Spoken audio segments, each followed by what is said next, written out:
शिक्षकगण व सभी विद्यार्थी, आप सबको हिंदी दिवस की हार्दिक शुभकामनाएं।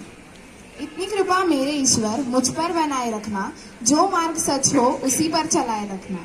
न दुखे हृदय किसी का मेरे शब्दों से, इतनी कृपा हम पर बनाए रखना। आइए आज की सभा का संचालन ईश्वरा वंदना से करें।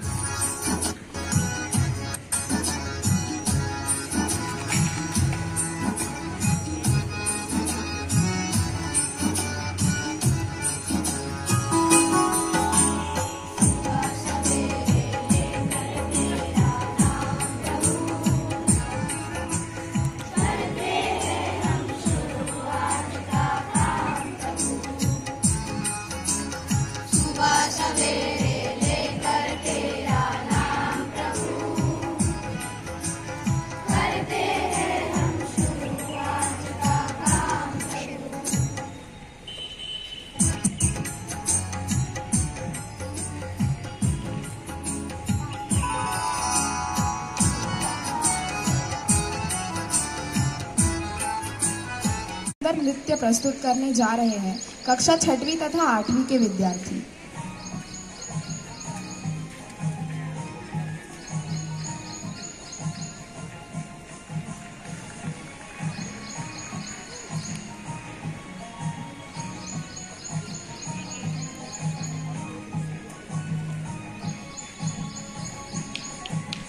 हिंदी भाषा राष्ट्र की भाषा, प्रजातंत्र के शास्त्र की भाषा। हिंदी भाषा राष्ट्र की भाषा, प्रजातंत्र के शास्त्र की भाषा। देवनागरी लिपि में बसा, जन जन के मन की अभिलाषा। हिंदी भाषा राष्ट्र की भाषा, प्रजातंत्र के शास्त्र की भाषा।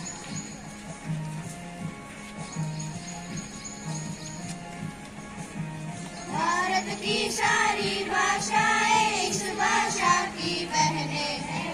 भारत की सारी भाषाएं इस भाषा की बहनें हैं। मुकुट राष्ट्र भाषा का सर पर शोभित इसके गहने हैं। मुकुट राष्ट्र भाषा का सर पर शोभित इसके गहने हैं। पढ़े वही जो दिखे, सुने वही जो लिखे। पढ़े वही जो दिखे, सुने वही जो लिखे। ये विशेषता हिंदी ने पाई है। संपूर्ण राष्ट्र के जन्म में हिंदी से एकता आई है। हिंदी भाषा राष्ट्र की भाषा, प्रजातंत्र के शास्त्र की भाषा। हिंदी भाषा राष्ट्र की भाषा, प्रजातंत्र के शास्त्र की भाषा। धन्यवाद।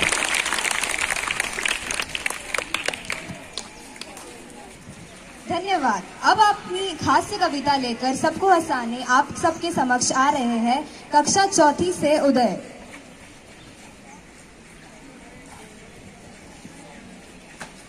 सुप्रभात, मेरा नाम उदय अमोल पाटिल है। मैं कक्षा 4वीं में पढ़ता हूँ। आज मैं आपके सामने पेश करने जा रहा हूँ मेरी एक हास्य कविता। मेरे हास्य कविता का नाम है कोरोना काल में शिक्षक। था टीचर का ब्लैक बोर्ड, कभी ज्ञान का खजाना। था टीचर का ब्लैक बोर्ड, कभी ज्ञान का खजाना। हुआ ये किस्सा पुराना, अब है मोबाइल का जमाना। हुआ ये किस्सा पुराना, अब है मोबाइल का जमाना। मिल जाते हैं मोबाइल पर ही गुरुजी, मिल जाते हैं मोबाइल पर ही गुरुजी। कहते वही से तुम पढ़ाई करो शुरू जी, कहते वही से तुम पढ़ाई करो शुरू जी। अब मोबाइल में टीचर, टीचर के पास मोबाइल। देखते देखते सारे स्टूडेंट्स अब करने लगे स्माइल। देखते देखते सारे स्टूडेंट्स अब करने लगे स्माइल। बच्चे अब लेते हैं वही से आज्ञा का पालन। बच्चे अब लेते हैं वही से आज्ञा का पालन। पढ़ाई के नाम पर होता गेम का संचालन। पढ़ाई के नाम पर होता गेम का संचालन। ऑनलाइन पढ़ाई से मम्मी पापा भी खुश। ऑनलाइन पढ़ाई से मम्मी पापा भी खुश। पर नहीं पता वही से लूडो खेल रहा है उनका नहीं पता वही से लूडो खेल रहा है उनका दुष्ट। अब टीचर की डांट से भी बच्चे होते बड़े प्रसन्न, अब टीचर की डांट से भी बच्चे होते बड़े प्रसन्न, क्योंकि टीचर को चुप करने का उनके पास है बटन, क्योंकि टीचर को चुप करने का उनके पास है बटन। अब सारे टीचर मोबाइल पर ही पढ़ाएंगे, अब सारे टीचर मोबाइल पर ही पढ़ाएंगे। मम्मी पापा भी खुश कि बच्चे कुछ कर दिखाएंगे, मम्मी पापा भी खुश कि बच्चे कुछ कर दिखाएंगे। धन्यवाद। अब बारी कहानी की। सबका मनोरंजन करने कहानी लेकर आ रहे हैं गार्गी तथा आरुष। नाम अंकुर है, मैं छठी ब कक्षा से हूँ। आज मैं आप सबके सामने एक कहानी प्रस्तुत करने जा रहा हूँ। मेरे कहानी का नाम है मूर्ख शेर। एक जंगल में एक शेर रहता था। उसका आतंक बहुत बढ़ता ही जा रहा था। उसने सभी प्राणियों को यह कहा था कि अगर रोज एक प्राणी मेरे पास भोजन स्वरूप नहीं आया तो मैं सबको मार डालूंगा। इसी आतंक के साथ रोज एक प्राणी को उसके पास जाना पड़ता था। एक दिन एक छोटे खरगोश की बारी आई। सब लोग उसे कह रहे थे कि नहीं, तुम मत जाओ, मैं तुम्हारी जगह जाता हूँ। लेकिन वह कहा कि तुम मत जाओ, मैं ही जाऊंगा, मैं उसका आज वध करके आऊंगा। इसी विचार के साथ वह निकल पड़ा। रास्ते में उसे एक कुआं मिला। उस कुएं के पास देख के उसके मन में एक युक्ति जागृत हुई। वह शेर के पास दौड़ते हुए गया और बोला कि महाराज, जंगल में एक नया शेर आया है। वह आपको कह रहा है कि अगर हिम्मत है तो मुझसे भिड़ के दिखाओ और मुझसे जीत के दिखाओ। यह सुन के शेर को बहुत गुस्सा आया।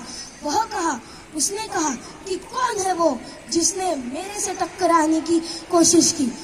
और खरगोश बोला कि वह रास्ते में एक कुएं के पास है। शेर बोला कि मुझे उसके पास ले चलो।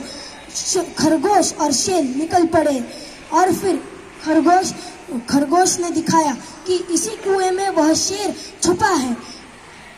शेर ने कुएं में देख के कहा कि हिम्मत है तो बाहर निकल और मेरे से भिड़ के दिखा। लेकिन वह बाहर नहीं आया। फिर शेर ने जब कुएं में देखा तो उसे अपना प्रतिबिंब दिखा, लेकिन वह खरगोश की चाल को समझ ना सका। बाहर नहीं आएगा, आप अंदर जाके उसका वध करके आइए। और शेर अपने गुस्से से लाल अवस्था में कुएं में कूद गया और डूब के मर गया। अंत में खरगोश वापस सब प्राणियों के पास जाके यह बोला कि मैं उसका वध करके आया हूँ। तब एक कछुए ने उसे पूछा कि यह तुमने कैसे किया। तो खरगोश बोला कि जब भी हम गुस्से में होते हैं तब हमारी मानसिक अवस्था इतनी अच्छी नहीं होती, जिसकी वजह से हम कुछ भी सोच नहीं पाते। धन्यवाद।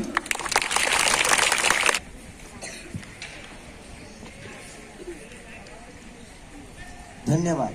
आपने हमें हमारी नानी तथा दादी की याद दिला दी। बहुत मजा आया आपकी कहानी सुनकर।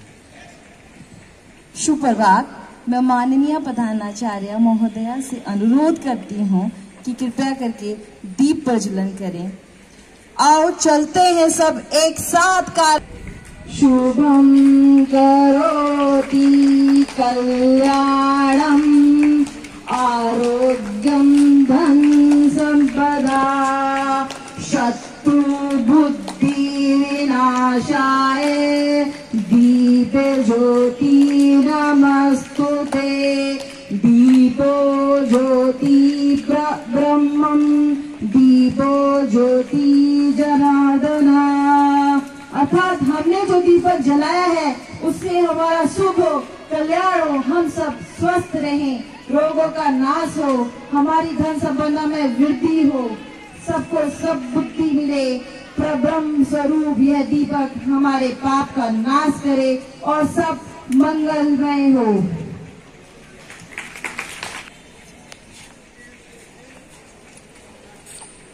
हेलो तेजल। हाय तन्वी। तुम जानती हो मैं तुम्हें क्या मांगती हूँ? नहीं, तुम बताओ। मैं तुम्हें दांत की रोटी मांगती हूँ। दांतों कटी रोटी? तुम्हें क्या लगता है मैं तुम्हें रोटी देती हूँ क्या जिसे तुम खा जाओ? अरे डोभी, दांत काटी रोटी का मतलब है कि मैं तुम्हें मेरी घनिष्ठ सहेली मानती हूँ। अच्छा, तो तुम भी मेरी दांत काटी रोटी हो। तुम जानती हो, कल रात मैं मेरे कमरे में बैठी हुई थी। अचानक तुम अंधेरे से डरती हो? इधर उधर तुम मत भागो, मैं जानती हूँ तुम्हें भी अंधेरे से डर लगता है। ओ, तुम जानती हो क्या? तो मैं अपनी झूठी प्रशंसा नहीं करूँगी। हाँ, मैं जानती हूँ।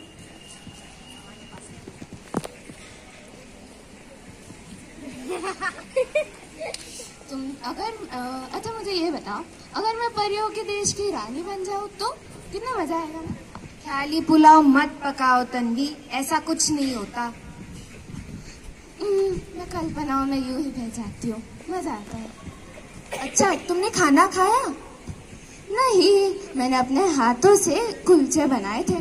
चल हम चलकर खाते हैं।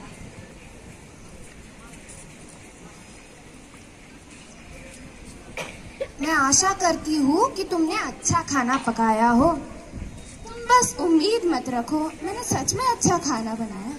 हाँ बाबा, चलो। खाना होने के बाद दोस्तों, मैं तुम्हें इसके बारे में एक रहस्य बताती हूँ।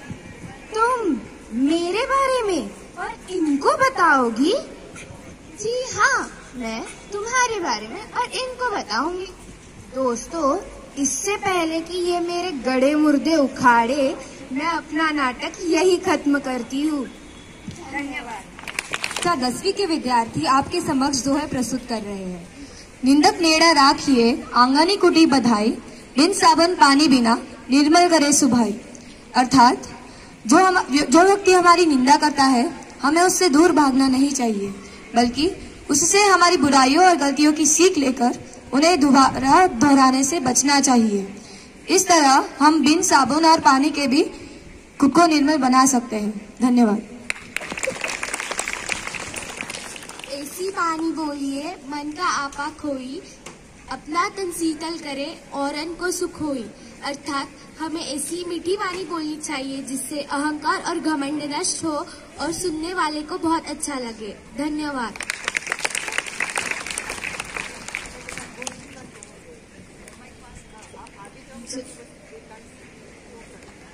जात न पूछो साधु की, पूछ लीजिए ज्ञान, मोल करो तलवार का, पढ़त रहन दो म्यान। इसका अर्थ है साधु के जात से उसका मोल नहीं करना चाहिए, उसके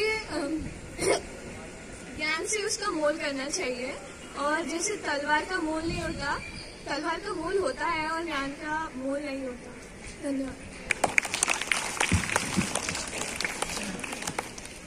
काल करे सो आज कर, आज करे सो अब, पल में प्रलय होएगी, बहुरी करेगा कब। इस दोहे के माध्यम से कबीर जी हमसे यह कहना चाहते हैं कि जो काम आपने कल पर छोड़ा है वो आज कीजिए, और जो आज पे छोड़ा है वो अब कीजिए। पल में प्रलय आ गई और जीवन समाप्त हो गया, तो जो काम आपने कल पर छोड़ा है वो कब करोगे? धन्यवाद। थोड़ा नाटक हो जाए। हमारे प्यारे विद्यार्थी कक्षा 5वीं से आपके समक्ष कृष्णा और सुदामा का नाटक प्रस्तुत करने जा रहे हैं। जोरदार तालियों से स्वागत कीजिए।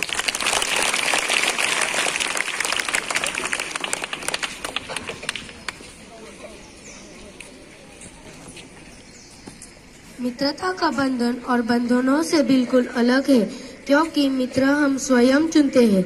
हमारे ग्रंथों और पुराणों में मित्रता के कई उदाहरण हैं, पर सच्ची मित्रता का सबसे उत्तम उदाहरण देना हो तो वो होगा कृष्ण और सुदामा की मित्रता का। मित्रता की सही परिभाषा समझाने के लिए हम आज आपके समक्ष कृष्ण और सुदामा की कथा का नाट्य रूपांतर प्रस्तुत करेंगे। कृष्ण और सुदामा के बचपन से ही गहरी मित्रता थी। वे एक ही गुरु ऋषि सांदीपनि के शिष्य थे।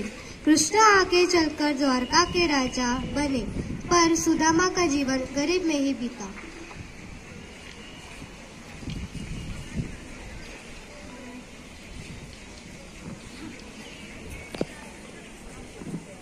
एक दिन की बात है, सुदामा जब अपनी कुटिया में लौटे तो पाया कि उनकी पत्नी सुशीला बड़ी दुखी थी। क्योंकि बच्चे भूख से बिलख रहे थे और खाने को कुछ भी नहीं था।